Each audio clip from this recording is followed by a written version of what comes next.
Today's main news in the southeast. Sent home with a brain tumour and branded a time waster. Now a Kent A&E unit changes the way it treats children. We waited a week for Jayden to go back to hospital. That week, Jayden could have died. The racing driver who survived this 130 miles an hour crash returns to the track in the same car. And there's more sunshine on the way this afternoon, but is it set to last? I'll tell you in the forecast coming up.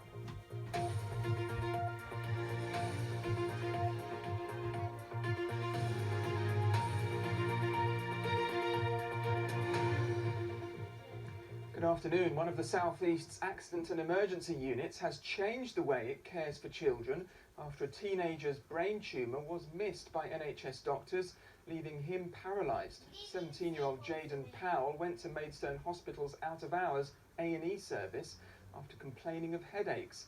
But staff said he was wasting their time and sent him home. Health bosses have now apologised and admit communication could have been better. James Davies reports. 17-year-old Jayden was like any other teenager before he was diagnosed with a deadly brain tumour, nicknamed the Terminator. This is Jayden a year later. His father says Maidstone Hospital A&E, who accused the family of wasting their time, have let their son down. With the Maidstone Hospital, starting from the beginning, they've let us down. They did misdiagnose. Having been turned away from Maidstone A&E, Jayden was eventually rushed for surgery after opticians spotted signs of a growth a few days later. IC24, who run the out-of-hours GP service at the hospital, have told this programme, in light of Jayden's experience, they have implemented what they describe as a new pathway for children who turn up at hospital. Anyone reporting high levels of pain will now go directly to A&E rather than to a GP, and say they are sorry for any upset.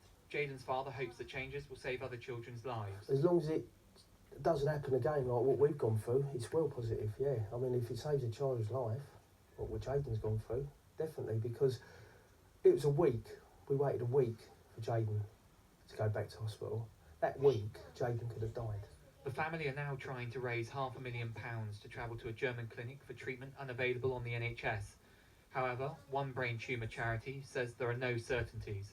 The bottom line is there is no holy grail for this diagnosis. There are things in the pipeline, the treatments are becoming more and more complex, and at the moment it's very much, finding our way in the dark. Although doctors have told the family Jayden will die, they refuse to give up hope. James Davies, BBC South East Today, Westmoreland. Well, our health correspondent Mark Norman joins me now. Mark, this raises a number of questions about how brain tumours are diagnosed within the NHS. It does. I suppose the first thing to say is how rare this is. Fewer than a dozen children a year present with this type of brain tumour. Then it clearly highlights the problems diagnosing when someone turns up at A&E with headaches, and clearly this trust feel they've had to rearrange things to try and get things better there. It also highlights this story about NHS treatments. Some are not available to everyone. For example, in Jayden's case, there's a particular drug not available to children who are under 18. That's frustrating for the parents. And then this idea that you might be able to get treatment abroad, that raises hope for family and friends and parents, of course. Just highlighting altogether what a complicated, difficult area for the NHS this really is, Charlie. Mark, thank you very much. A former police detective claims